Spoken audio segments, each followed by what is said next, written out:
Nous allons prendre place. Ah, Seigneur.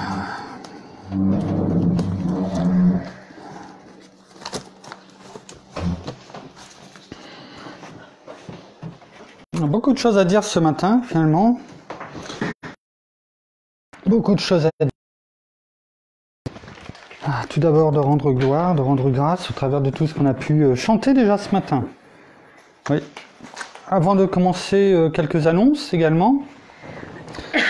Des annonces, bien sûr, de toute façon, quand on fait des annonces, c'est toujours très important. Hein. Alors, tout d'abord, une annonce la primordiale. Bon anniversaire, Jessica. Donc, elle n'est pas là ce matin parce que cette semaine, comme beaucoup de personnes à travers le monde, je ne sais pas combien de millions de personnes ont été touchées ces dernières semaines, mais en tout cas en France, ça a été le cas. La grippe a fait des ravages, mais bon, même si elle a touché beaucoup de personnes, y compris dans notre famille, mais bon, les choses ont été conduites de telle façon que nous ayons toujours eu les bonnes choses au bon moment, même si ça n'a pas toujours été facile. Mais le Seigneur, en tout cas, et notre Père a toujours sa main sur nous. En tout cas, sur Marie-Hélène et sur moi, en tout cas, parce que malgré tous les microbes qu'il y avait autour de nous, comme le disait notre fille JCK hier quand nous l'avons vu, eh bien, vous voyez, on a le sourire. Hein, on a le sourire, même si, je ne vais pas le cacher, on est quand même fatigué, hein, parce que bon, les nuits sont très courtes. Mais malgré la fatigue, malgré tout, eh ben, nous n'avons pas été touchés parce que notre Seigneur agit en nous. N'oublions pas que par ses meurtrissures, nous sommes guéris. Et plus, non pas on le proclame de façon religieuse, mais plus c'est dans notre cœur, c'est gravé sur les tables de nos cœurs, et bien plus nous passons en tout cas les choses facilement, je dirais, et parce que tout simplement il est dans la barque de nos vies, et puis on sait qu'on peut, comme on l'a chanté, lui faire confiance parce que on traverse les tempêtes avec lui. Et là aussi, on vient de chanter quand je lève les mains. Bah oui, quand je lève les mains, ça m'a fait tout de suite penser quand on le chantait à quelque chose encore que j'ai jeudi, dimanche dernier, mais que dimanche dernier, il y a 15 jours, mais que j'ai encore redit cette semaine. Oui, c'est les mains tournées vers le ciel, c'est l'image de Moïse, hein, levant les bras.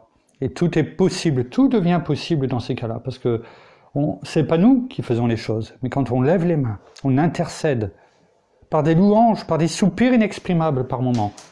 Et notre Père, qui est un bon Père, répond toujours dans le nom de Jésus. Et nous donne les victoires, comme il l'a fait à Josué devant Amalek. Donc, tout ça pour dire bon anniversaire à Jessica. Prions pour nous prions pour tous nos frères, pour notre famille, pour tous ceux en tout cas qui sont aujourd'hui absents parce qu'ils sont un petit peu fatigués, grippés, mais en tout cas nous prions pour que chacun d'entre vous, dans le nom de Jésus, recevez votre guérison, car vous êtes guéris. N'oubliez pas, vous êtes guéris par les meurtrissures de Jésus. Il l'a fait il y a 2000 ans et il le fait encore dans nos vies à chaque moment, à chaque seconde de nos vies. Prenez votre guérison.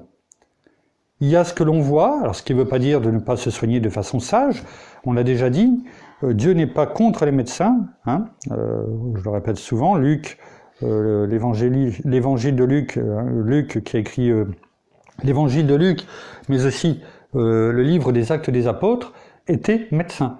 Hein. Donc Dieu n'a jamais été contre les médecins, bien au contraire, il met des médecins sur terre pour aussi avancer, pour qu'ils puissent aussi déclarer, proclamer, comme beaucoup d'entre eux aujourd'hui, leurs limites. Ils font leur travail, mais certains disent nous, on fait notre part, mais c'est Dieu qui guérit. Et c'est gloire à Dieu. Gloire à Dieu. Donc, il n'est pas contre les médecins, donc nous devons prendre avec sagesse, et il met aussi devant nous les bonnes personnes qu'il faut au bon moment, avec un timing, comme ça a été le cas pour notre fille Lysia vendredi soir, parce que dans la nuit de vendredi à samedi, elle saignait même des deux oreilles.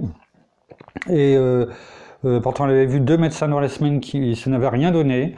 Et Et malgré tout, eh bien, le matin, en appelant de bonne heure à 7h30, à 7h30, on a pu avoir rendez-vous tout de suite avec le médecin, malgré qu'il ait 20 patients le matin. Et c'était justement le médecin que l'on souhaitait avoir, qui lui a donné tout de suite ce qu'il fallait. Donc, au travers de ce que l'on traverse, quelquefois Dieu veut nous faire apprendre certaines leçons, des leçons de vie, afin de ne pas retomber chaque fois dans les mêmes erreurs, dans les mêmes bêtises. Je pense que, et en tout cas j'espère que notre fille Lisière a compris que maintenant il fallait se couvrir quand il fait froid dehors. En tout cas je l'espère, parce que elle a suffisamment dégusté. Donc s'il faut malheureusement passer par certaines expériences afin d'éviter de chuter à chaque fois, eh bien gloire à Dieu. Gloire à Dieu, parce qu'à chaque fois il faut apprendre les choses. Je vous envoie sur le mur Facebook chrétien, sur une vidéo que j'ai partagée ce matin, une vidéo vieille de 3 ans, d'un ministère que je suis, un parmi les 181 que je suis au quotidien pour vous faire les partages chaque jour. Allez la voir, elle dure même pas 2 minutes. En tout cas, moi, quand je l'ai vu ce matin au petit déjeuner, je l'ai montré à Marie-Hélène. En tout cas, moi, ça m'a fortifié parce que ça remet pas mal de choses en place sur ce que l'on croit quelquefois dans nos vies. Oh, c'est dur, oh, c'est difficile, oh, je me plains d'une petite blessure ou d'un petit rhume. Je vise personne, bien entendu, en disant ça, parce que je me mets dedans. Donc allez voir, elle dure même pas 2 minutes, et en tout cas, moi, ça m'a remis pas mal de choses en place. J'espère que ce sera le cas pour vous.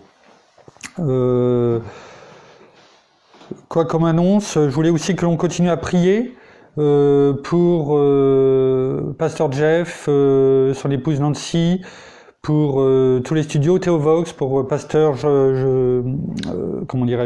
Jean-Pierre Desmarais, son épouse Nathalie, enfin tous ceux qui travaillent aussi au studio Théovox en tant que bénévoles et salariés, afin que la conférence qui approche maintenant à grands pas, au début avril, Apologia, soit une réussite.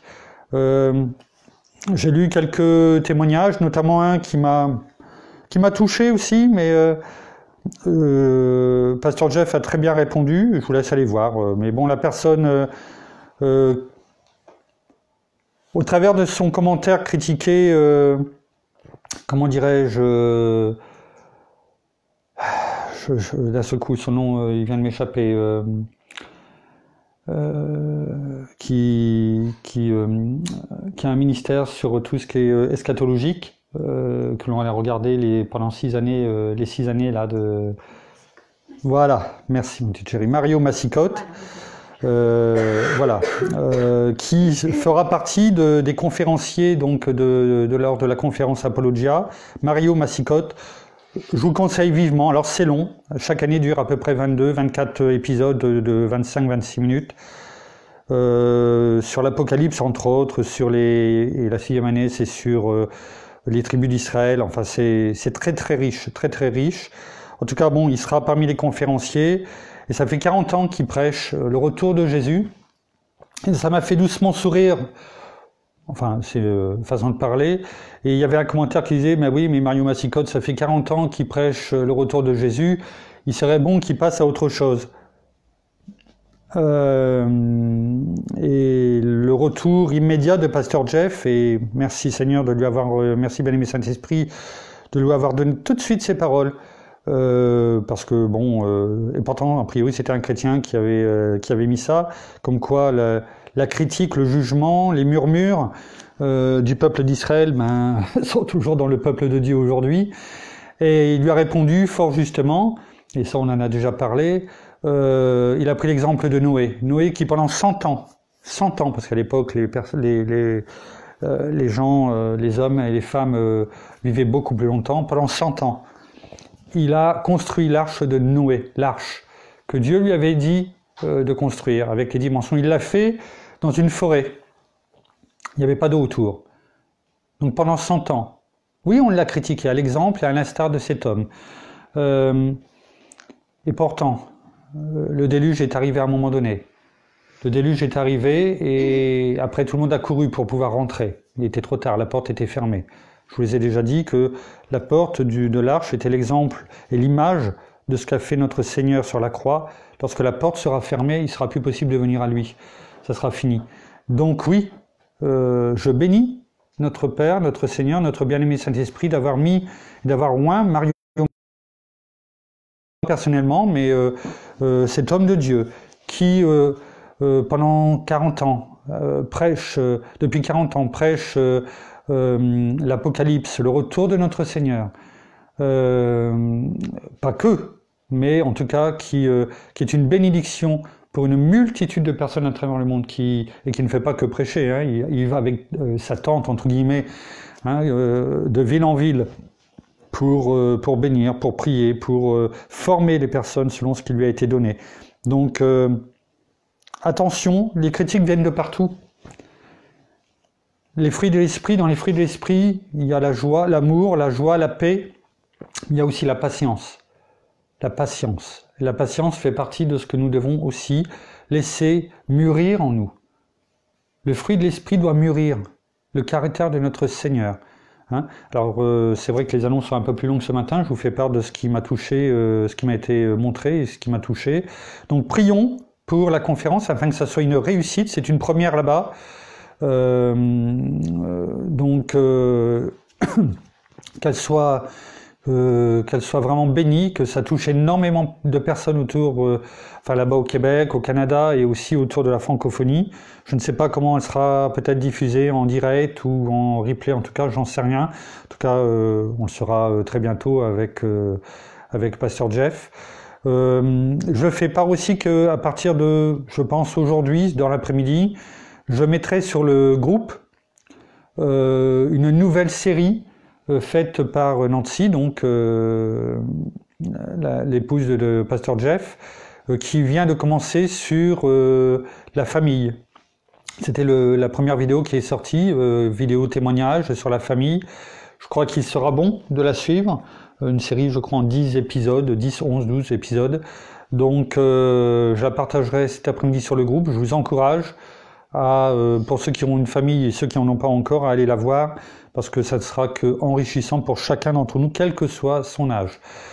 Si on n'arrive pas à se fortifier nous-mêmes entre frères et sœurs, il sera difficile d'être suffisamment préparé quand on devra affronter le monde, quand on affronte le monde au quotidien. Donc voilà, bon, je crois qu'on a fait pas mal d'annonces ce matin, moins que d'autres en ont à faire. Sinon, eh bien, nous allons commencer et continuer en tout cas. Je vais laisser mon épouse relire Matthieu 6 à partir du verset 9 pour introduire donc ce culte.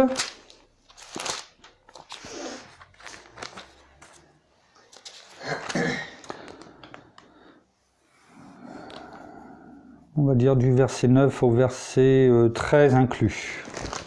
Merci. Attends.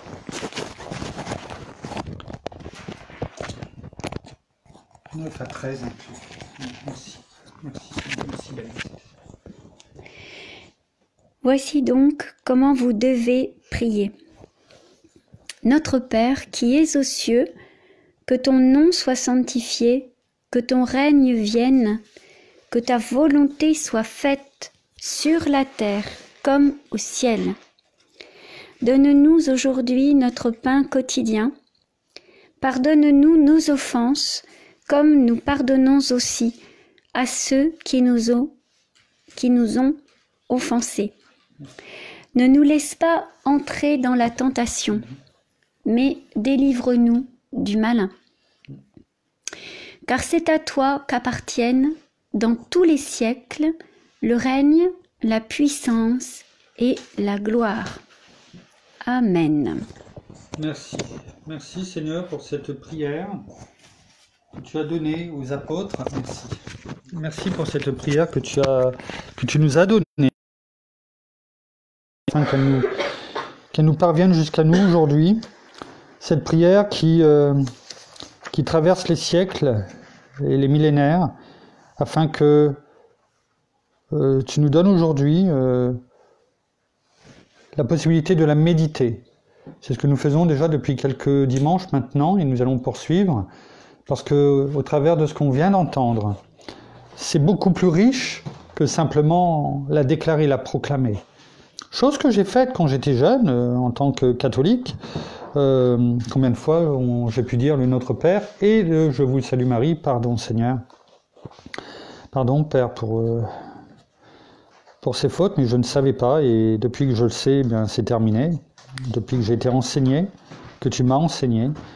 Et au travers de Notre Père, il y a tellement de choses à dire, tellement de choses à dire. Et on pourra en dire encore plus, en rentrant encore plus dans les détails. Et on s'était arrêté la dernière fois sur, comment dirais-je, que ton règne vienne. Alors ça a été glorieux, j'ai pu le réécouter un petit peu en partie hier, quand je regardais où on en était resté il y a 15 jours, ce qui est rare, parce qu'en règle générale, je ne me réécoute pas. Et comme j'ai dit à mon épouse, eh bien, ça m'a fait du bien. Parce que bien souvent, il y a ce que je prépare, et il y a ce que notre bien-aimé Saint-Esprit me donne à dire, selon les circonstances, selon ce qui est écrit. Et comme j'ai dit à mon épouse, eh bien souvent, ce qui nous est donné à dire à certains moments, eh bien, je dis pas qu'on l'oublie, mais on s'en rappelle plus spécialement. Et je remercie notre Seigneur, il y a un peu plus d'un an maintenant, d'avoir permis qu'on enregistre les cultes, les GDM, parce que eh bien, c'est fortifiant de temps en temps de replonger, non pas dans ce que je puis dire, c'est pas ça le plus important, de ce que, en tout cas, il m'a été donné d'enseigner, parce que c'est pas moi qui fais les choses, c'est Christ en moi, c'est notre bien-aimé Saint-Esprit.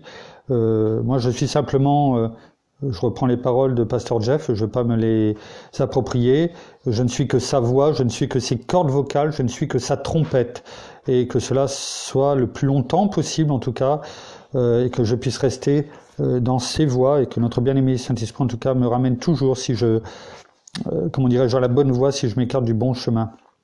Donc, ça fait du bien de quelquefois replonger dans certains passages. J'ai pas tout réécouté, juste c'était les derniers 20 minutes, je crois. Et en tout cas, ça m'a fait du bien. Ça m'a fait du bien. Et donc, on en était à que ton règne vienne. Et la fin, c'était justement sur le fait que, eh bien, on a un Père qui est là et nous sommes son précieux trésor. Il nous garde, nous sommes la prunelle de ses yeux et sa protection est sur nous, comme on l'a pu la chanter aussi. Sa main est sur nous, elle nous protège, elle nous garde. Et il nous envoie, il donne des ordres à ses anges pour nous garder dans toutes nos voies. Hein. Il nous garde notamment par ce qui est écrit dans la parole, dans le psaume 91. Et donc, aujourd'hui, nous allons rentrer dans la suite de la prière du Notre Père, qui vient d'être déclarée et proclamée par mon épouse, et on nous en sommes à « Que ta volonté soit faite sur la terre comme au ciel ». Que ta volonté soit faite sur la terre comme au ciel. Hein, que ton règne vienne et que ta volonté soit faite sur la terre comme au ciel. Et donc en disant ça, ça veut dire qu'il n'y a rien. Qu'il n'y a rien qui fasse obstacle, qui s'interpose entre sa volonté et son exécution. Que ta volonté soit faite sur la terre comme au ciel. C'est-à-dire que ça soit sur la terre ou jusque dans les cieux, où notre Père règne, avec notre Seigneur en tout cas, eh bien, que sa volonté soit faite. C'est-à-dire qu'il n'y a rien qui puisse faire obstacle entre sa volonté et l'exécution de sa volonté. Et il nous a laissé un exemple parfait de la volonté de Dieu, qui a été parfaitement accomplie. Nous le trouvons en notre Seigneur Jésus-Christ, le Fils unique de Dieu, notre Père, notre frère bien-aimé, le premier-né de toute nouvelle génération. En effet, quand Dieu regardait l'univers, le scrutait, pour trouver le Rédempteur, c'est-à-dire celui qui allait apporter le salut. C'est ça le Rédempteur. Celui qui allait apporter le salut. Parce qu'il savait ce qui allait se passer. Il savait qu'il allait y avoir besoin de quelqu'un qui allait devoir sauver le monde, l'humanité. Hein? Il a créé l'homme et la femme, il l'a fait de peu inférieur à Dieu, hein, c'est ce qui est écrit dans le psaume 8, il l'a couronné de gloire et de splendeur. Il lui a donné la domination sur les œuvres de ses mains, il a tout mis sous ses pieds. Hein, c'est au milieu du psaume 8. Ça montre combien nous sommes importants aux yeux de Dieu. Hein, on comprend encore plus, de façon encore plus profonde, son amour envers nous. Il nous a tout donné. Et pourtant, il savait que l'humanité était pécheresse, qu'elle allait tomber. Et la seule façon de la sauver, c'était qu'il y ait un Rédempteur. Et lorsqu'il scrutait l'univers tout entier pour trouver ce Rédempteur, la victime et le sacrifice qui allait devoir être fait, la Bible, la parole de Dieu, toute puissante, qui est esprit et vérité, nous dit que Jésus s'est présenté avec ces paroles que l'on peut lire dans Hébreux 10 au verset 7. Il est écrit « Alors j'ai dit, voici, je viens. Dans le rouleau du livre, il est écrit à mon sujet pour faire, ô Dieu, ta volonté. »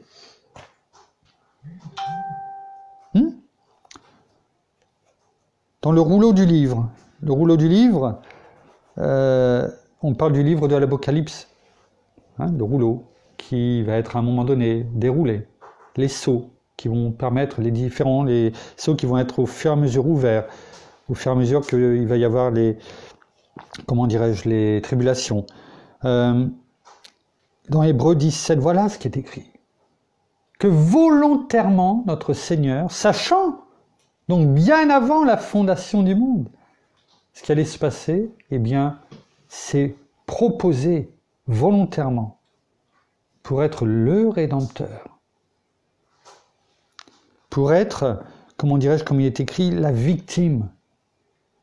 Pour être le sacrifice.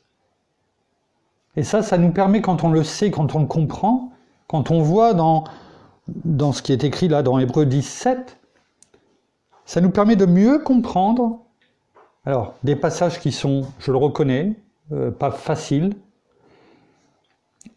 pas indigestes, mais pour quelqu'un qui lit la parole et qui commence à lire la parole, qui ne sont pas faciles. L'Ancien Testament, notamment avec Lévitique, toutes les lois qui sont données à Moïse. Et bien souvent, moi je sais que quand je le lisais au début, je reconnais que je ne comprenais pas grand-chose, quoi. Oui, je voyais des lois. Mais bon, pourquoi toutes ces lois? Pourquoi toutes ces lois? À quoi elles correspondent? Et j'avais du mal à comprendre. Et c'est vrai que l'Ancien Testament, pour quelqu'un qui commence à lire la Bible, c'est pas non plus, surtout la Genèse, oui, ça va, après Exode aussi, quand on arrive à Nombre, Lévitique, Deutéronome, c'est pas toujours facile. Hein, mais il y a toujours, si c'est écrit dans la parole, c'est qu'il y a une raison. Il y a tellement de choses qui auraient pu être dites, et c'est ce qui nous a été donné. Donc pourquoi? Pourquoi c'est écrit? Pourquoi? Alors c'est pas toujours évident, mais le bien-aimé Saint-Esprit, au fur et à mesure que nous grandissons, au fur et à mesure que nous étudions, que nous méditons la parole, nous permet de la comprendre petit à petit, pas tout en entier. C'est pour ça qu'on n'aura jamais assez de toute notre vie pour la méditer et l'étudier. Mais en tout cas, quand on lit ce qui vient d'être lu, ça nous permet de mieux comprendre certaines lois sur les sacrifices. C'était ces sacrifices, cette image qui était donnée en loi, eh bien que pour tel péché, il fallait telle chose en sacrifice d'animaux. Eh bien, le but, c'était pas l'animal en lui-même, mais c'était le sang qui coulait pour faire expiation du péché en fonction du péché. C'était déjà l'image que le sang devait couler, quel que soit le péché, pour le pardon. Tout l'Ancien Testament, c'est l'image de notre Seigneur. j'en viens, parce que là je le dis, et je sais que Mario Massicotte, malgré ce que certains peuvent dire, Mario Massicotte a également fait, alors je pourrais plus vous dire, allez voir sur le site internet. Le site internet c'est pas Mario Massicotte, mais son site internet c'est le pain de vie. Hein, le pain de vie, c'est le pain, je suis le pain. Hein, je suis la vie, que notre Seigneur a dit. Donc le pain de vie, si vous le tapez le pain de vie, vous arriverez à rechercher et à trouver le site internet de Mario Massicotte. Et il a fait quelque chose également sur surtout l'image, comment dirais-je, de l'Ancien Testament, beaucoup d'images qui nous permettent de mieux comprendre les choses dans nos vies au quotidien. Alors je ne sais plus si c'est un livre, si c'est des CD, ça serait peut-être bon qu'on les ait ici. J'en fais pas. Si ça vous, comment dirais-je, ça vous dit que l'on les commande, je ne sais pas combien c'est, ça peut nous permettre d'avoir un bon enseignement sur l'image de ce qui est donné dans l'Ancien Testament et de ce que ça nous apprend. Parce que vous allez voir, on va en parler un petit peu aujourd'hui sur ce qui m'a été montré hier. En tout cas, hier, en la méditant pendant 1h30 à peu près, hein, c'est à peu près le temps que j'ai médité hier soir, j'ai appris beaucoup de choses que je ne savais pas. Beaucoup de choses, c'est ça, je te voyais rechercher. Tu vois le pain de vie, non? Je vois des vidéos de Mario Massicotte. Voilà, donc c'est ça. Donc je confirme, donc en tapant le pain de vie, on peut voir certaines donc vidéos et donc accéder peut-être à son site internet ou via la page YouTube. Pareil, vous aurez sur le site internet. Donc la volonté parfaite de celle de notre Père, quand on dit que ta volonté soit faite sur la terre comme au ciel, est parfaite dans ce que notre Seigneur Jésus a accompli pour nous. Toute sa vie durant, il a pu dire « Je ne cherche pas ma volonté, mais la volonté de celui qui m'a envoyé ». Vous pouvez reprendre les évangiles, Matthieu, Marc, Luc, Jean, vous retrouverez souvent, jamais il dit « je fais ma volonté », etc., etc. Jamais. Jamais. Il le dit, je ne cherche pas ma volonté, mais la volonté, de celui qui m'a envoyé. Il est dit dans Jean 6, au verset 38, c'est notre Seigneur Jésus qui parle, il dit « Car je suis descendu du ciel pour faire non ma volonté, mais la volonté de celui qui m'a envoyé. » Je suis descendu, il a tout abandonné, sa royauté. Lui, le Fils de Dieu, le Tout-Puissant, il a tout abandonné, sachant ce qu'il allait devoir vivre pour chacun d'entre nous. Non pas des personnes qui étaient bonnes, intègres, mais des pécheurs. Oui. Des personnes qui avaient besoin, comme nous, d'être pardonnées de tout ce que nous avons fait. Il a tout abandonné pour nous, sachant ce qu'il allait devoir endurer pour faire la volonté de celui qui l'a envoyé, notre Père. Et le passage, je dirais, symbole, et on en a déjà souvent parlé, c'est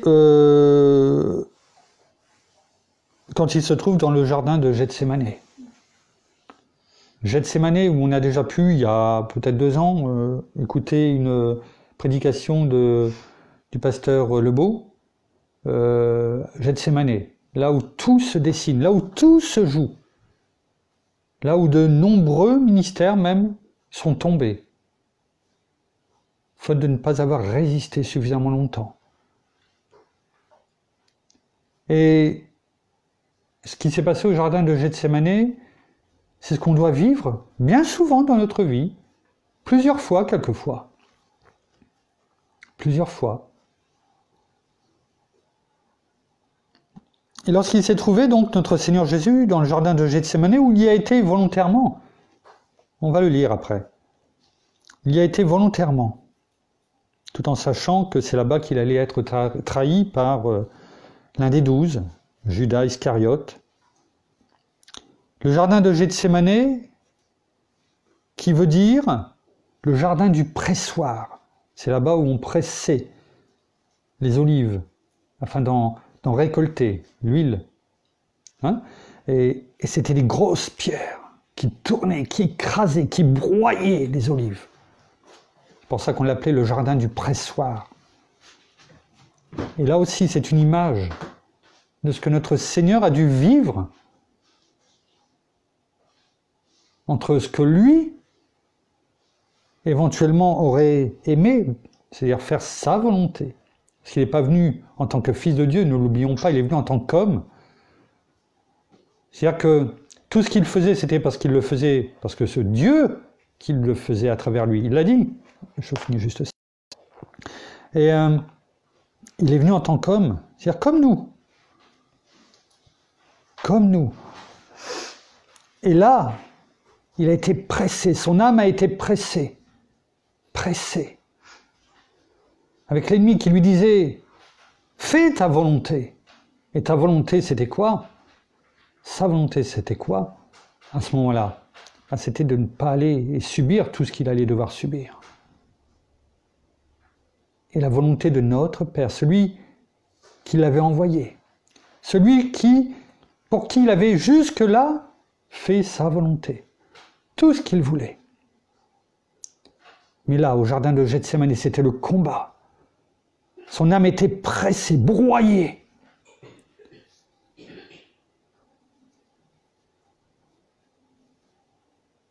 Quel choix devait-il faire? Sa volonté ou la volonté de son Père, notre Père? C'est ça qu'il a dû passer pour nous. Et c'est l'image de ce qu'il veut aussi nous dire par là. Et si l'on veut croire, et si l'on croit même, que dans la vie, parce qu'on a notre Seigneur, eh bien ça va être une vie tranquille, comme le film, un long fleuve tranquille. Bon, on se met le doigt dans l'œil, comme il est dit dans le monde, hein. Jusqu'au coude. C'est faux. Si vous pensez qu'on va vivre une vie paisible, alors que notre Seigneur lui-même, le Fils de Dieu, même s'il est venu en tant qu'homme, lui qui a dû subir tout cela, cette pression, comment nous, on peut simplement imaginer qu'on va le traverser sans avoir de pression? Non, il va falloir combattre. Et ce que notre Seigneur a vécu à Gethsémanée, on va devoir le combattre plusieurs fois dans notre vie.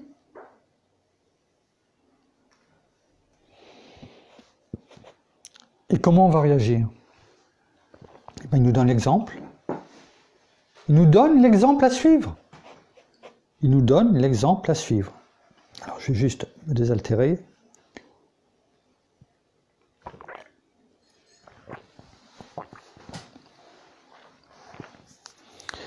Je finis juste ça et on va le lire après. Donc, on a dit que le Gethsémanée, c'était là où on pressait, hein, le jardin du pressoir. C'est là qu'on broyait les olives. Et c'est également là où notre Seigneur a été brisé.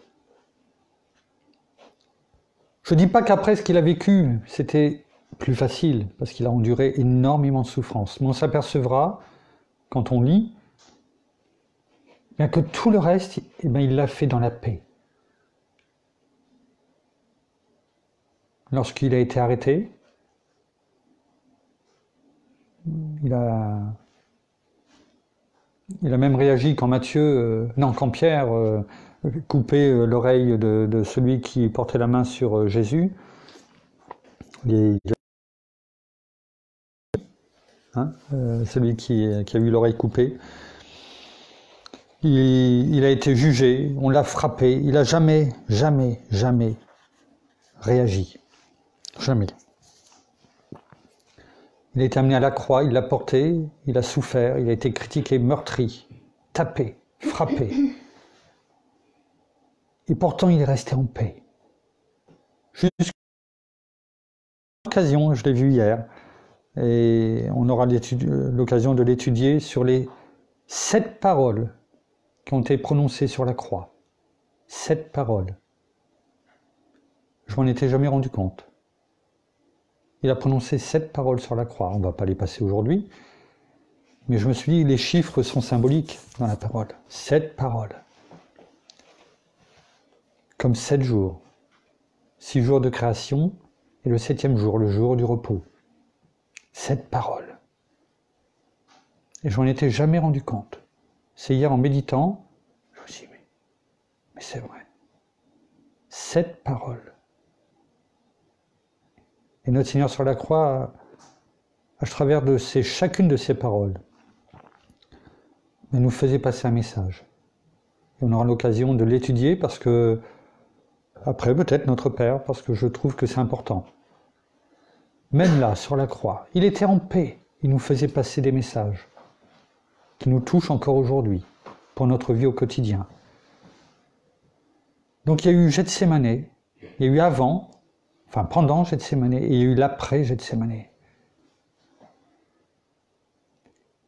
Et tant qu'il se battait pour savoir quelle allait être la volonté qu'il allait faire, c'est là où était le combat. Et lorsqu'il a eu gagné le combat, il était en paix. En paix. Ouais. Mais quand il a dû se battre pour savoir quelle était la volonté qu'il devait faire, choisir, oui, il a été brisé. La coupe lui a été tendue. On va la lire après. Cette horrible coupe qui contenait le l'oublions jamais. C'était quoi cette coupe tendue? Qui disait, si tu peux retirer cette coupe de moi. C'était quoi qu'il y avait dans cette coupe? C'est tous nos péchés. C'est pour ça qu'il tremblait, c'est pour ça qu'il avait peur. Oui, il avait peur, on va le lire. Cette coupe qui lui était tendue, c'était pas simplement du vin, c'était tous nos péchés. De vous, de moi, que nous avions commis ou que nous allions commettre. C'était tous nos péchés. Alors là, tout son être a frémi. Et toute sa sainteté s'est révoltée. Ouais. Quand quelqu'un vous fait du mal, ou vous a fait du mal, vous a déçu,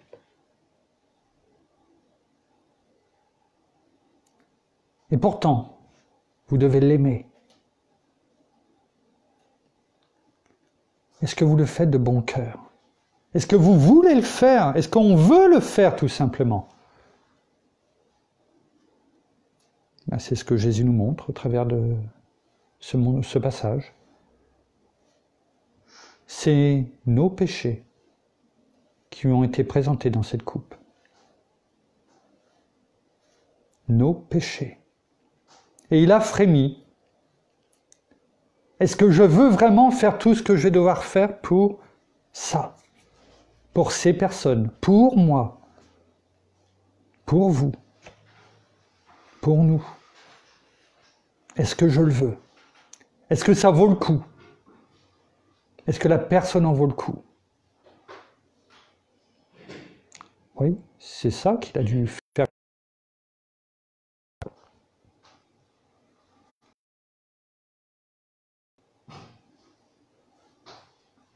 On doit le faire nous aussi pour les autres. Même si, peut-être, ça nous fait mal. Oui, mais on doit le faire en paix.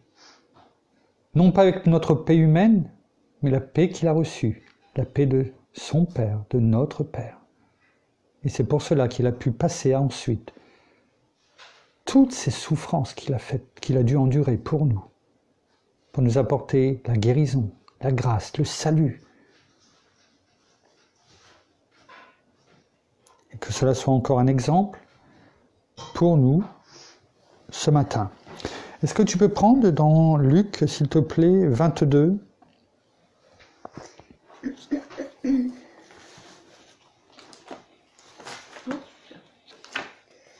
Dans Luc 22.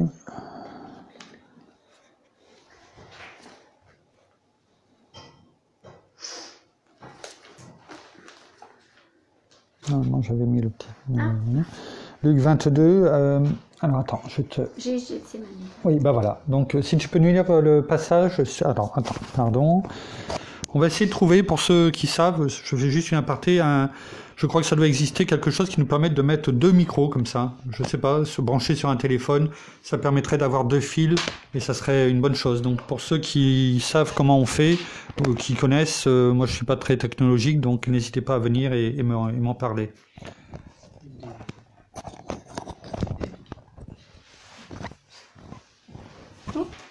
Alors, donc Luc 22, c'est à partir du verset combien cette semaine?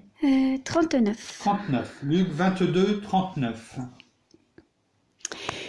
Après être sorti, il alla selon sa coutume au mont des Oliviers. Ses disciples le suivirent.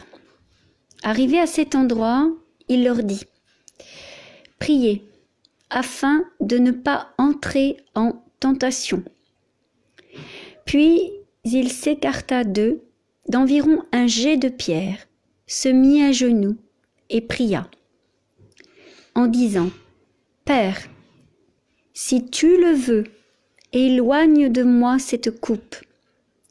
Toutefois, que ce ne soit pas ma volonté, mais la tienne qui soit faite. » Alors un ange lui apparut du ciel pour le fortifier. En proie à l'angoisse, il priait plus instamment, et sa sueur devient comme des grumeaux de sang qui tombaient à terre. Il se releva de sa prière et vint vers les disciples, qu'il trouva endormis de tristesse. Et il leur dit : « Pourquoi dormez-vous ? Levez-vous, priez afin de ne pas entrer en tentation. »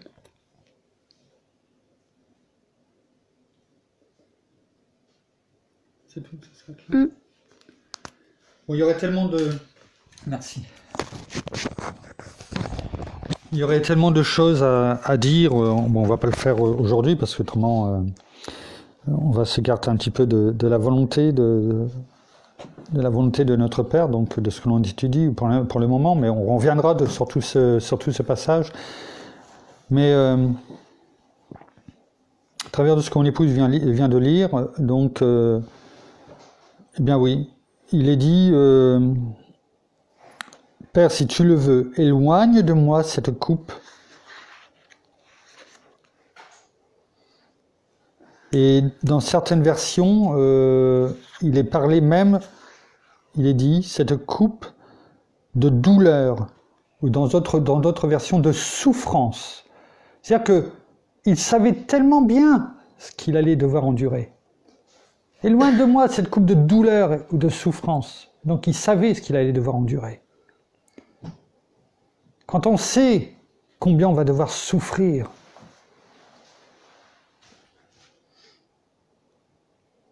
est-ce qu'on n'essaie pas de prendre plutôt les bras à son cou, enfin les jambes à son cou, pardon, et puis de partir en courant, quoi? Non, on y va. Enfin moi je sais pas. Quand on sait qu'on va devoir souffrir, qu'on va devoir, oui, on va être rempli de douleur. On doit prendre quelque chose qui est pas bon déjà, on hésite à le faire. Je prends l'exemple d'un cachet de notre fille Lyséa, qui dit oh, ce cachet n'est pas bon, j'ai pas envie de le prendre. Oh. Puis quand on la voit, quand elle le prend et qu'il faut le broyer, lui aussi le cachet, hein. La tête qu'elle fait. Et j'en rigole entre guillemets, il n'y a rien de risible, mais enfin j'en rigole quand même parce que ça me fait penser à ça. Ce matin, elle prenait le cachet. Et tellement il n'était pas bon, sûrement, hein, je veux pas dire le contraire. Marie-Hélène qui était en face, je veux dire, au fur et à mesure qu'elle prenait le cachet, je voyais Marie-Hélène faire la grimace, quoi. Mais je dis, mais pourquoi tu fais cette grimace? Parce que c'est sûr que ça ne doit pas l'encourager à prendre le cachet. Quand je vois ta grimace de dégoût, quoi, tes grimaces de dégoût.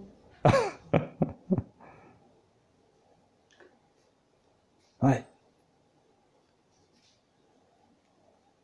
Est-ce que nous, on n'a pas aussi ces images, cette figure de dégoût, quand on doit souffrir, quand on doit prendre des choses et faire des choses qui ne nous conviennent pas? et qu'on ne fait pas. Le Seigneur, au travers de ce que mon épouse vient de lire sur Gethsémanée, a dit aux apôtres, tout de suite, avant de commencer à entrer,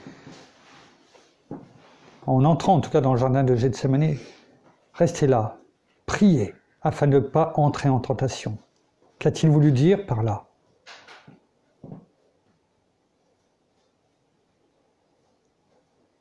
Et quand il est revenu, déjà dès la fin de la première fois, alors qu'il a prié 3 fois la même chose, à chaque fois,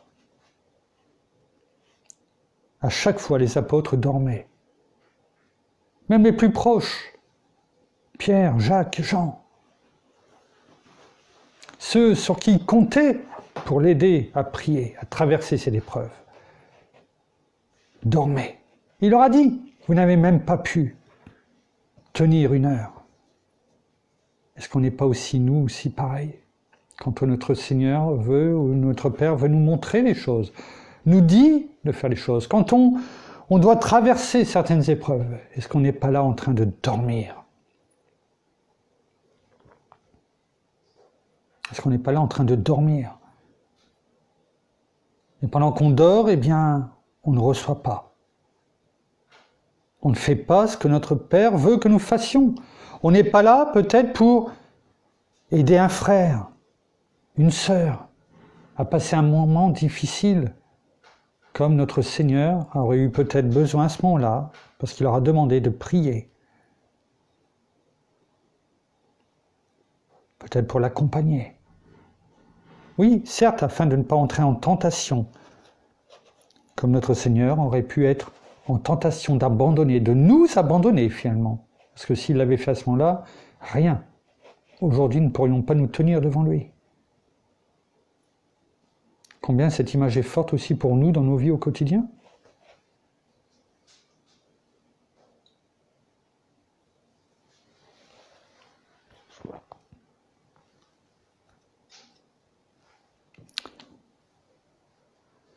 Mais gloire à Dieu. Gloire à Dieu.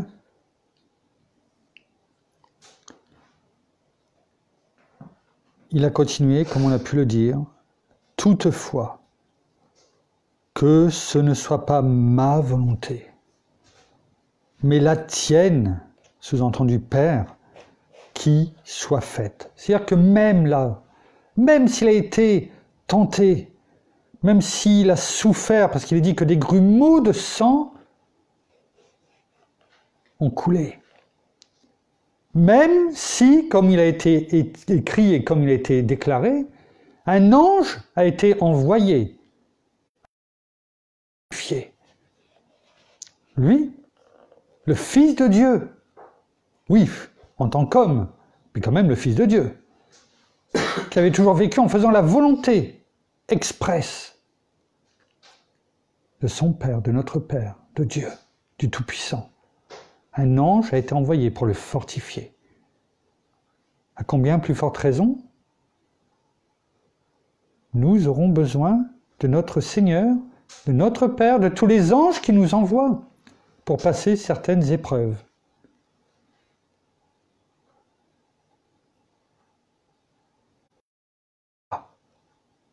Pouvoir être après en paix et faire même des choses difficiles.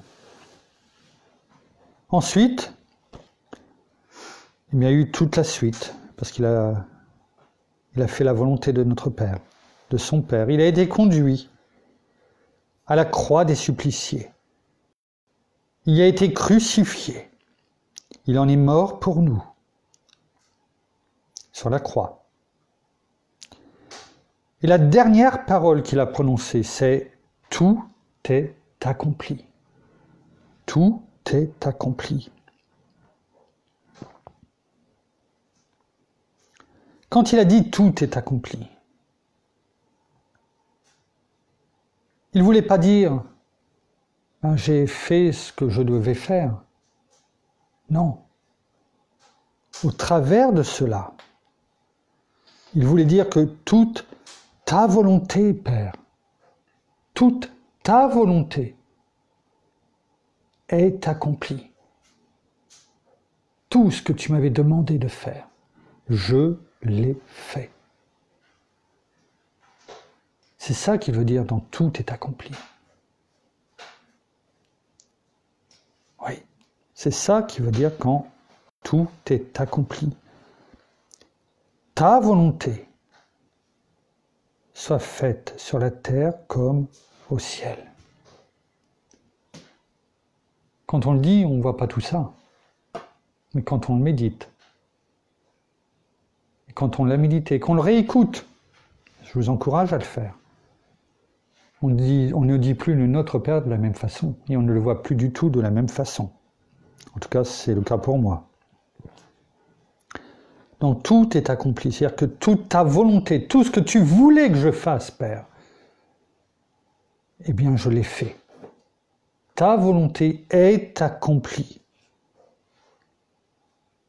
Le salut aussi, notre salut, le Rédempteur, rappelez-vous, Dieu cherchait au travers de l'univers le Rédempteur, celui qui allait apporter le salut.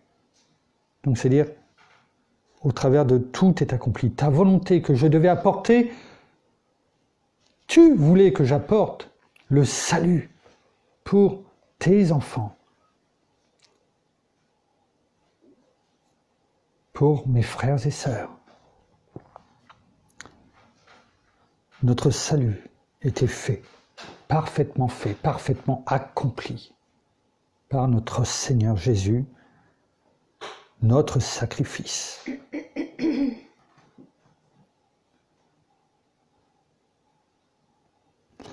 On peut lire, je vais te laisser continuer à lire, si ça ne te dérange pas, Jean 19.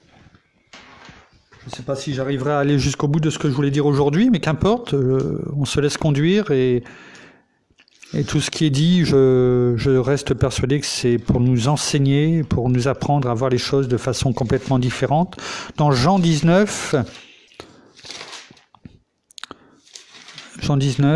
au verset 30, c'est quoi, verset 30?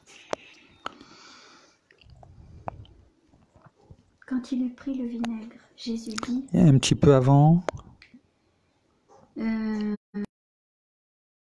Quoi, 29? Il y avait là un vase plein de vinaigre. Verset 28.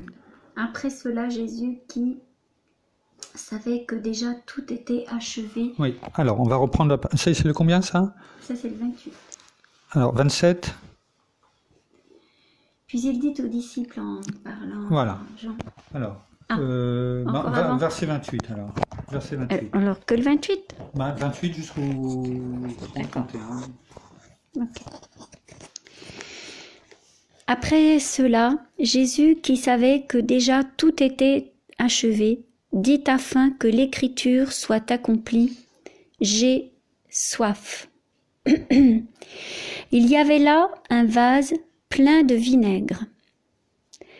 On fixa à une tige d'hysope une éponge imbibée de vinaigre et on l'approcha de sa bouche. Quand il eut pris le vinaigre, Jésus dit « Tout est accompli ». Puis il baissa la tête et rendit l'esprit. On va s'arrêter là. Dans la lecture. Oui, merci. Alors là aussi, on aura l'occasion de le rentrer en détail, je dirais, là aussi dans ce passage, mais on va quand même souligner des choses qui m'ont été montrées hier soir, justement, que je n'avais pas compris comme ça auparavant. Il y a tellement de choses à dire sur ces quelques lignes, sur ces 3 versets, on va dire.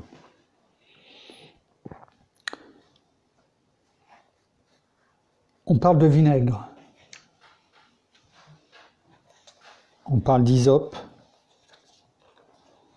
Alors je ne sais pas pour vous en tout cas, mais moi pendant bien longtemps, et même avant que le Seigneur m'ait dit lève-toi, comme je l'ai dit déjà, et lève-toi puis suis-moi, sans savoir où il me conduisait. Je ne savais pas du tout que j'en serais là aujourd'hui.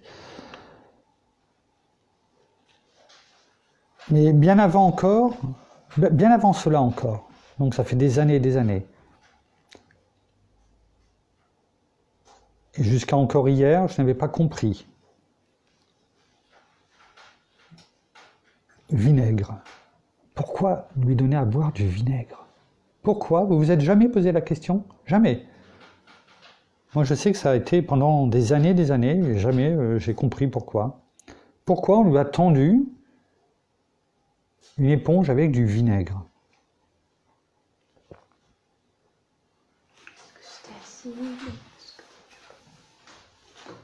Il a dit « j'ai soif ». Ah, c'est ce que j'allais dire. Oui. Alors, j'ai soif.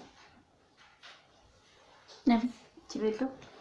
Moi, il n'y a pas de vinaigre dedans. Alors, voilà, j'ai soif. La première chose qui vient, bien sûr, à partir du moment où c'est à ta portée de main. Ah, peut-être pour pas qu'il soit désagréable. Voilà. On donne quoi? On donne de l'eau, que je vais boire. Pour l'intoxiquer encore plus. Merci. J'ai pu le boire. Oui, mais ça t'a fait du bien. Ça m'a fait du bien, ça m'a désaltéré. Tandis que là, il cherche pas à lui faire du bien. J'ai soif. Pourquoi il y avait là un vase, hein, c'est ce qui était dit, hein, rempli de vinaigre, et c'est ce qu'on lui a donné. Et il est dit qu'il a bu le vinaigre, et il rendit l'esprit. Il est mort. Et hier soir, je méditais cette parole, enfin, ce qu'on devait dire ce matin. Je me dis, mais le vinaigre, pourquoi le vinaigre? Et puis derrière, il prend le vinaigre et il meurt. Pourquoi on parle d'une lance, enfin, même pas une lance, une tige d'hysope qui tenait l'éponge sur laquelle était remplie de vinaigre? Rappelez-vous ce que je vous ai dit tout à l'heure.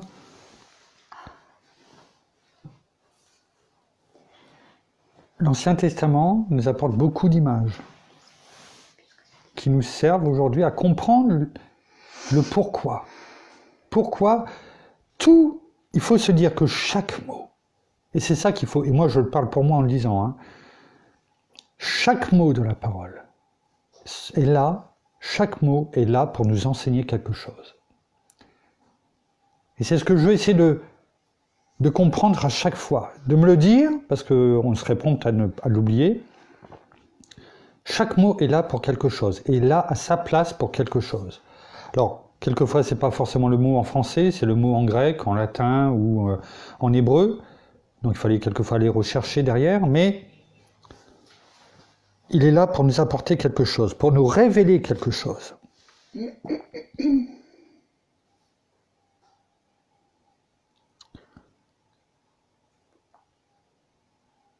Le vinaigre.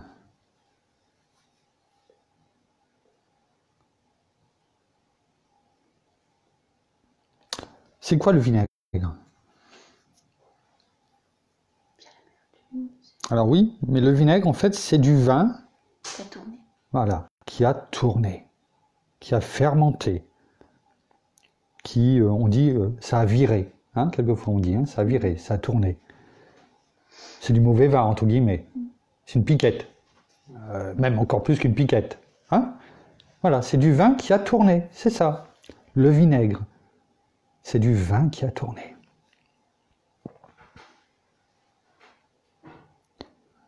Est-ce qu'on parle dans la parole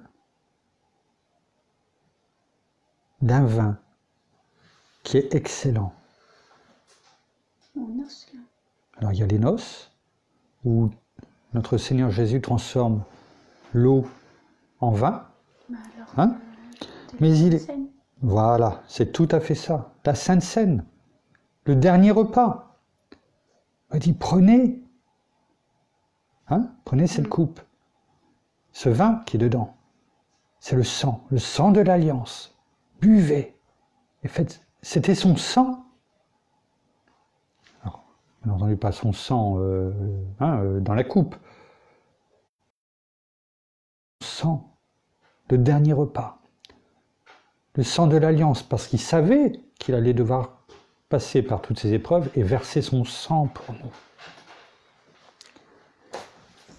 Cette image du vin excellent, c'est le sang versé par notre Seigneur.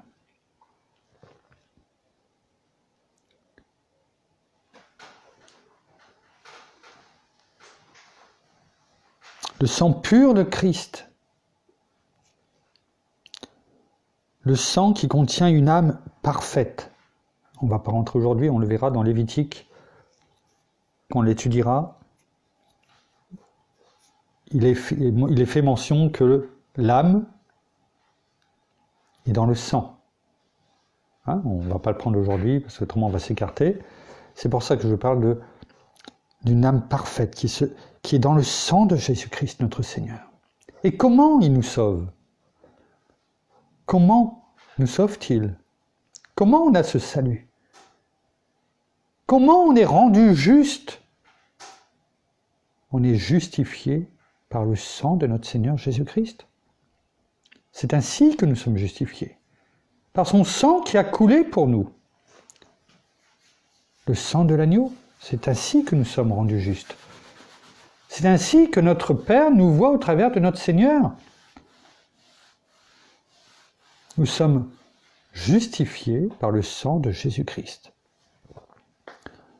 Le sang de Jésus-Christ représente, le vin excellent représente le sang de Jésus-Christ. A contrario, le vinaigre, qui est ce vin qui a tourné, ce mauvais vin, représente notre sang à nous. C'est l'image de notre sang, comme le vin excellent est le sang de Jésus-Christ, lors du dernier repas notamment. Le vinaigre représente notre sang qui contient une âme impure, pécheresse, amère, tu disais tout à l'heure, amère, hein, c'est bien ce que tu disais, et brisée. Nos vies à nous,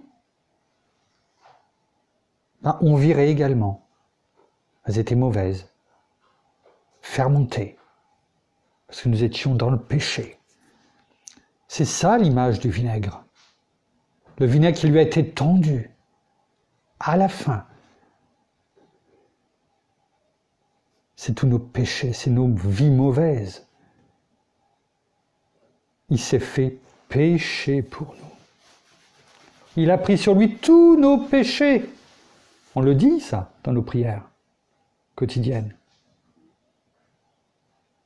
Et c'est ça, cette image du vinaigre. C'est ça. Et quand il en a bu, entre guillemets, il en est mort. Il est mort. Il est mort au péché. Et il est ressuscité ensuite pour nous apporter la vie éternelle, pour faire aspersion par son sang, nous rendre justes.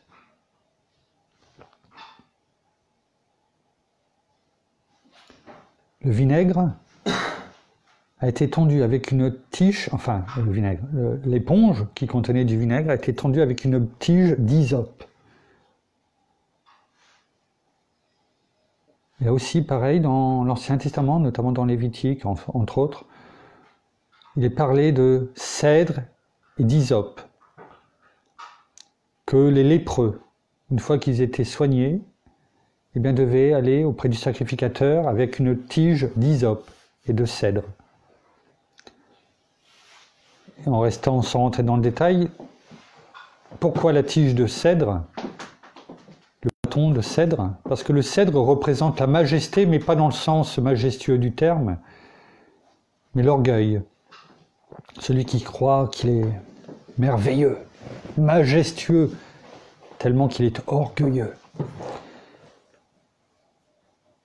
L'orgueil, qui est le premier péché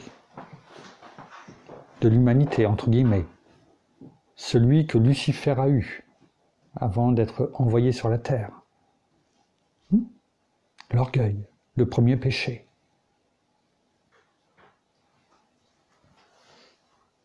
Et pourquoi les lépreux devaient venir avec une tige de cèdre et de d'hysope?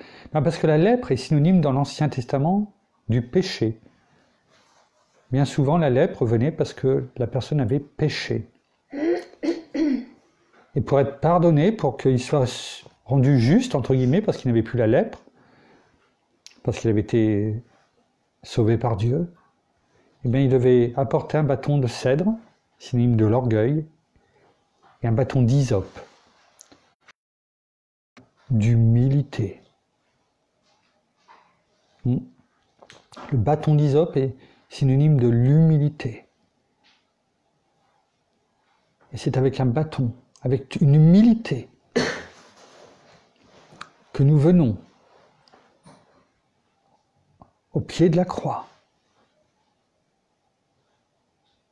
demander pardon pour nos péchés. Nos péchés qui remplissent cette vie remplie de vinaigre. Nous, on vient comme le bâton d'hysope qui lui a été tendu, en toute humilité, demander le pardon de notre Seigneur, afin que ce vinaigre qui était en nous soit remplacé par son sang précieux, qui nous lave, qui nous purifie, qui nous justifie, afin de pouvoir être sanctifiés et marcher dans cette vie de sanctification au quotidien. Voilà ce que j'ai appris hier en méditant la parole. Des choses que je me posais depuis des années en question. Il sera bon de l'étudier plus en détail.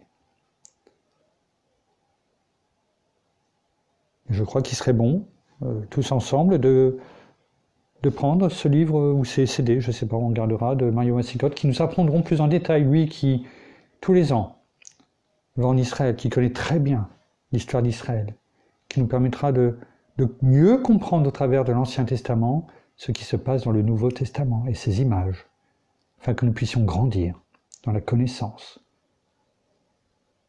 de ce que la parole veut nous révéler. N'oublions pas ce que la parole dit, mon peuple meurt faute de connaissance.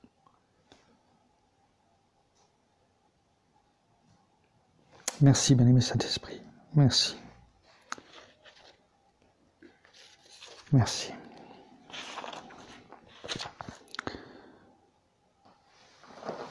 Je voudrais qu'on essaye de finir quand même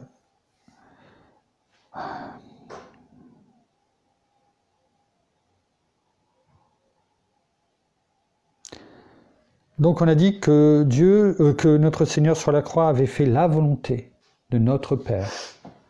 Il avait tout accompli, sa volonté, la volonté de notre Père. Mais quelle est la volonté de Dieu pour nous? Parce s'il a eu une volonté pour notre Seigneur, il a aussi une volonté pour nous. C'est une évidence. Il ne faut pas croire que sa volonté, c'était que pour notre Seigneur. Il n'a pas envoyé notre Seigneur simplement pour qu'il fasse sa volonté sur terre. Il l'a faite, bien entendu, sinon nous ne serions pas là. Mais son but aussi, c'était de nous faire, au travers de tout ça, nous faire comprendre, lorsque nous avions le salut, quelle était sa volonté aussi pour nos vies à nous, afin que nous l'appliquions au quotidien. C'est une évidence. Alors on peut dire que sa volonté pour nous, elle est triple. Tout d'abord, on peut voir qu'elle est écrite en résumé dans Acte 17 au verset 30, je vais vous le lire. Dieu, sans tenir compte des temps d'ignorance, annonce maintenant à tous les hommes, en tout lieu, qu'ils aient à se repentir. Alors qu'importe le temps d'ignorance, qu'importe à cette époque-là, ce qu'il y avait dans le monde, qu'importe ce qu'ils croyaient, qu'importe ce qu'ils vénéraient. Je veux dire, on peut faire le parallèle avec aujourd'hui, c'est exactement la même chose. Qu'importe. Le but, c'est d'annoncer maintenant à tous les hommes et en tout lieu qu'ils aient à se repentir. C'est toujours d'actualité aujourd'hui. La première, c'est que les hommes se repentent. Sans repentance, il n'y a pas de salut. La repentance, c'est de reconnaître qu'on est pécheur, on a besoin de notre Seigneur, de venir lui demander pardon pour tous nos péchés, pour cette vie pleine d'amertume, afin qu'il nous donne son sang nouveau, son vin excellent, son sang parfait. C'est la volonté de Dieu, car la parole continue, parce qu'il a fixé un jour où il va juger le monde. On sait que ça va arriver. Quand, je n'en sais rien, mais ça va arriver, comme c'est arrivé pour Noé, avec le déluge. Et aujourd'hui, de plus en plus, pratiquement chaque semaine, il ressort des faits scientifiques que même les scientifiques sont obligés de reconnaître que c'est dû à une immersion brutale d'animaux pour qu'ils soient conservés et qu'il y ait tout ce qu'il y ait aujourd'hui encore, notamment au niveau des sédiments. Enfin bon, j'ai fait des partages notamment sur le site, un jour je ferai peut-être quelque chose sur ça. Il faut que ça soit quelque chose qui soit brutal et qui ne peut venir que par une montée des eaux très rapide. Alors voilà, ça fait son chemin. Ils reconnaissent que ça ne pouvait pas être autrement. Jusqu'au jour où ils seront obligés de reconnaître pour beaucoup que oui, il y a eu un déluge. Alors ils ne le diront peut-être pas comme ça, mais enfin, en tout cas la parole, chaque semaine, est révélée de plus en plus. La parole est esprit et vérité. Donc oui, parce qu'il a fixé un jour où il va juger le monde selon la justice, par un homme qu'il a désigné. On sait c'est qui. Et il en a donné à tous une preuve digne de foi en le ressuscitant d'entre les morts. Jésus est notre justice. C'est pour ça que nous sommes justifiés par son sang. C'est pour ça que nous pouvons venir lui demander pardon, parce que par son sang précieux, il nous lave de tous nos péchés. Ça, c'était la première volonté de Dieu pour nous, pour chacun de nous. Donc, premièrement, la repentance. Deuxièmement, après la repentance, c'est la foi à ce que Jésus-Christ a fait pour nous sur la croix du Calvaire. Ça, c'est la deuxième volonté, c'est la foi. La foi que l'on reçoit par grâce. Une foi, la foi de Dieu, la foi en notre Seigneur. C'est une grâce qui nous est donnée. C'est une grâce. Il est dit dans la parole de Romains 10, 17, on le dit tous les jours, ainsi la foi vient de ce qu'on entend, et ce qu'on entend vient de la parole de Dieu.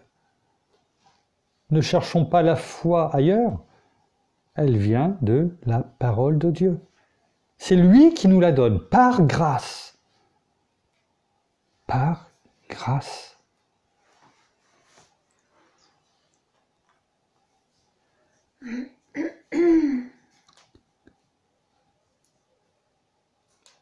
À ce titre, ce que Jésus-Christ a fait pour nous sur la croix du Calvaire, là aussi on ne va pas rentrer dans le détail, mais quand, à la suite du fait que notre Seigneur Jésus-Christ a rendu l'Esprit sur la croix, il est dit qu'un soldat a percé le flanc, le côté de notre Seigneur avec sa lance, pour voir s'il était mort. Et qu'est-ce qui est sorti à ce moment-là? Vous vous rappelez ce qui est dit?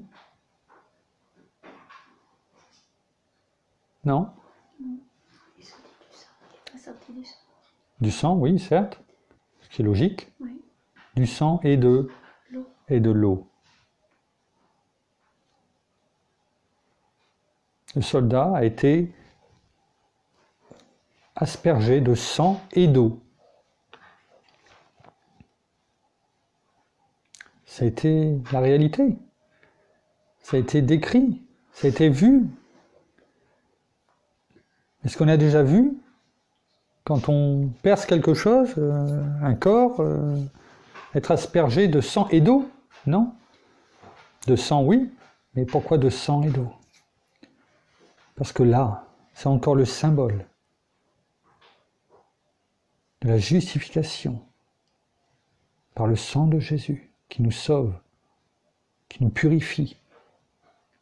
Mais c'est aussi l'eau, c'est le symbole de la grâce que l'on reçoit. La grâce par le Saint-Esprit qui vient en nous quand on se donne à notre Seigneur. Le Saint-Esprit par qui? Des fleuves d'eau vive que l'on reçoit, qui sortent de nos bouches. On prie pour ça chaque jour. C'est le symbole de la grâce et de notre bien-aimé Saint-Esprit, l'eau. Oui. Le sang et l'eau mélangés. La justification par notre Seigneur, le pardon de péché et le bien-aimé Saint-Esprit qui par grâce nous est donné par notre Père dans le nom de Jésus. Jean 14, verset 26. Le Consolateur, que le Père enverra en mon nom, le Saint-Esprit. Ouais, c'est lui qui vous enseignera toutes choses. Oui. La repentance, reconnaître ce que notre Seigneur a fait pour nous sur la croix. Deuxième chose, le reconnaître bien sûr, reconnaître qu'il est ressuscité, comme on vient de le dire. Et on va terminer par la troisième volonté de notre Père, qui est manifestée par la prière sacerdotale, magnifique, que je vais lire là par contre. Elle est magnifique cette prière sacerdotale, qui se trouve dans Jean 17. Si tu peux me prendre Jean 17, on va terminer par là. Ça montre ce que notre Seigneur avait demandé, avait prié, un petit peu avant donc Gethsémanée, avant tout ce que nous venons de parler.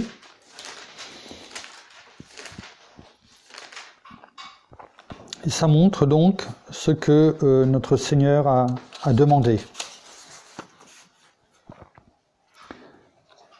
Oui. La prière sacerdotale de Jean 17. Merci.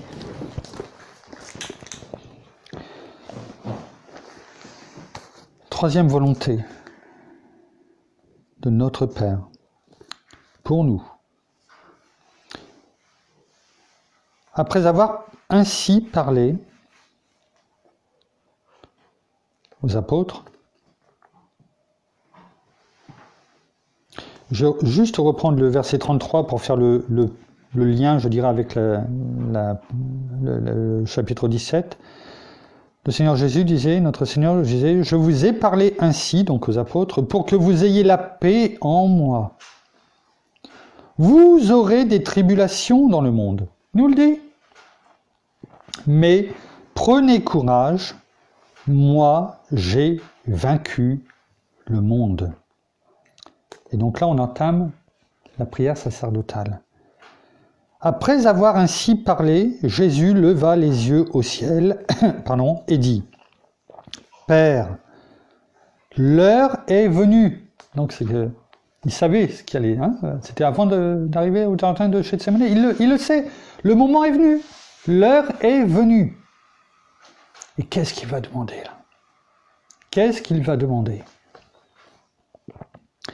Glorifie ton Fils, afin que le Fils te glorifie, selon que tu lui as donné pouvoir sur toute chair, afin qu'il donne la vie éternelle à tous ceux que tu lui as donnés. Or, la vie éternelle, c'est qu'ils te connaissent, ils au pluriel, c'est-à-dire nous, toi le seul vrai Dieu, et celui que tu as envoyé, Jésus-Christ. Je t'ai glorifié sur la terre. J'ai achevé l'œuvre que tu m'as donnée à faire. J'ai fait ta volonté. Et maintenant, toi, Père, glorifie-moi auprès de toi-même, de la gloire que j'avais auprès de toi avant que le monde fût. Que je sois nouveau comme j'étais auparavant. J'ai manifesté ton nom aux hommes que tu m'as donné du milieu du monde. Ils étaient à toi et tu me les as donnés et ils ont gardé ta parole. Il parle de qui? De ses disciples. Hein? Ceux qui l'ont cru en lui, qui ont été retirés du monde. Maintenant, ils ont reconnu que tout ce que tu m'as donné vient de toi. Car je leur ai donné. J'ai fait ta volonté, j'ai dit ce que tu m'avais dit de dire. Je n'ai rien fait par moi-même. Tout vient de toi, Père. Car je leur ai donné les paroles que tu m'as données. Ils les ont reçues. Ils ont vraiment reconnu que je suis sorti d'auprès de toi et ils ont cru que tu m'as envoyé. C'est pour eux que je prie. C'est pour eux que je prie. Il prie pour nous. Il l'a fait pour ses disciples, mais au travers de ça, il l'a fait pour nous aujourd'hui. C'est pour eux que je prie. Il prie toujours auprès de nous, auprès de notre Père. C'est notre avocat parfait, c'est notre médiateur, c'est notre intercesseur auprès du Père. C'est notre souverain sacrificateur selon l'ordre de Melchisédek. Jour après jour, seconde après seconde pour nous. Ce qu'il dit là, c'est ce qu'il fait encore aujourd'hui, pour nous. Il nous parle là. C'est pour eux que je prie. Je ne prie pas pour le monde, mais pour ceux que tu m'as donnés, parce qu'ils sont à toi. Nous sommes des enfants de Dieu. On l'a vu il y a 15 jours. Et tout ce qui est à moi est à toi, et ce qui est à toi est à moi. Tiens, on le dit bien souvent dans le monde, hein. Tout ce qui est à toi est à moi. Hein. Oui.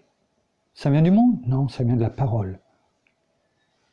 Et tout ce qui est à toi est à moi. Et je suis glorifié en eux. Et je suis glorifié en eux. Je ne suis plus dans le monde. Eux sont dans le monde. Et moi, je vais à toi. Il savait déjà où il partait. C'était fini. Il n'était plus dans le monde. Pour lui, c'était terminé. C'était fini. Eux sont dans le monde. Moi, c'est terminé. Maintenant, je suis auprès de toi déjà. Il voyait déjà ce qui allait se passer. Père Saint, garde-les en ton nom, ce nom que tu m'as donné, afin qu'ils soient un comme nous. Lorsque j'étais avec eux, je gardais en ton nom ceux que tu m'as donnés. Je les gardais, je les prélevais, je les préservais. Il n'y en a aucun, pendant que notre Seigneur était là, sur la terre, qui ont été perdus. Aucun. Le seul qui a été perdu, c'est Judas Iscariote, qui l'a trahi au moment où c'était fini, selon ce qui devait s'accomplir, selon les Écritures de l'Ancien Testament. Mais il n'y en a aucun. Malgré tout ce qu'ils ont voulu essayer de les tuer à droite à gauche, personne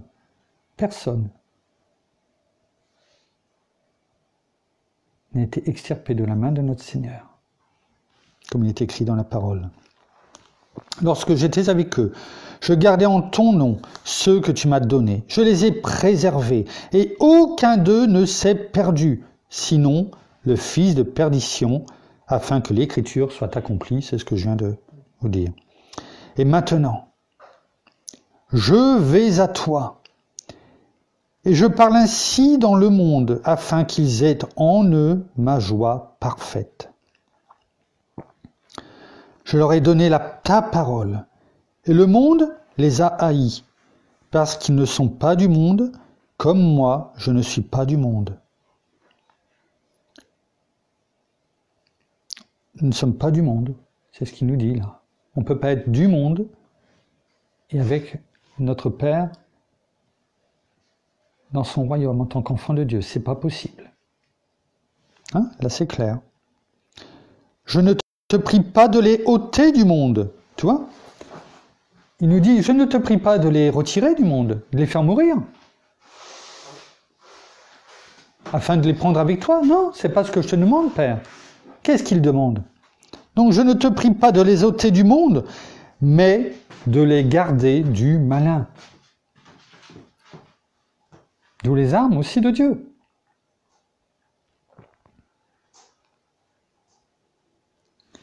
De les garder du malin. Cela veut aussi sous-entendre du mal. Garde-les du mal. Les garder du mal, c'est les garder du monde, de toutes ces convoitises, de tout ce qui brille, du hocher du diable. Ils ne sont pas du monde, comme moi je ne suis pas du monde. Sanctifie-les par la vérité. Ta parole est la vérité. Comme tu m'as envoyé dans le monde, moi aussi je les ai envoyés dans le monde. Je vous envoie parmi les loups, mais je serai toujours avec vous. Moi je me sanctifie moi-même pour eux, afin qu'eux aussi soient sanctifiés dans la vérité. Ce n'est pas pour eux seulement que je prie. Écoutez là, écoutez bien. Ce n'est pas pour eux seulement que je prie, mais encore pour ceux qui croiront en moi par leur parole. C'est pour nous ça. Pour tous ceux qui vont venir et qui vont croire. Afin que tous soient un, comme toi, Père, tu es en moi et moi en toi, qu'eux aussi soient un en nous, afin que le monde croie que tu m'as envoyé. Ouais. Et moi, je leur ai donné la gloire que tu m'as donnée, afin qu'ils soient un comme nous sommes un, moi en eux et toi en moi, afin qu'ils soient parfaitement un et que le monde connaisse que tu m'as envoyé et que tu les as aimés comme tu m'as aimé. Magnifique. Père, je veux que là où je suis, ceux que tu m'as donnés, nous, soient aussi avec moi, afin qu'ils contemplent ma gloire, celle que tu m'as donnée, parce que tu m'as aimé avant la fondation du monde. Père juste, le monde ne t'a pas connu, personne n'a vu Dieu. Mais moi, je t'ai connu, et ceux-ci ont connu que tu m'as envoyé. Je leur ai fait connaître ton nom, et je leur ferai connaître, afin que l'amour dont tu m'as aimé soit en eux, et que moi, je sois en eux. Voilà ce que notre Seigneur a demandé pour nous auprès de notre Père. Voilà à quoi nous devons aussi nous attacher. Voilà la volonté que nous devons faire, la volonté de Dieu pour nous aussi, de nous attacher à notre Seigneur, afin que nous soyons un avec notre Seigneur. Jean 15, à partir du verset 5. Celui qui demeure en moi et moi en lui portera beaucoup de fruits, car sans moi, vous ne pouvez rien faire. Ouais. Et si on est un avec notre Seigneur, on fait un tout avec notre Père, parce que notre Seigneur est un avec notre Père, avec son Père. Nous sommes héritiers de Dieu, co-héritiers de Christ. Nous sommes un. Et notre Père, comme nous nous étions arrêtés il y a 15 jours, selon ce qu'a demandé notre Seigneur pour chacun d'entre nous, ne les ôte pas du monde, mais garde-les Protège-les. Garde-les du malin, du mal. Gloire à toi, Seigneur. Gloire à toi, Père. Gloire à toi. Merci, bien-aimé Saint-Esprit, pour tout ce que tu as pu encore nous révéler ce matin. À toi toute la gloire. À toi toute la gloire. Merci.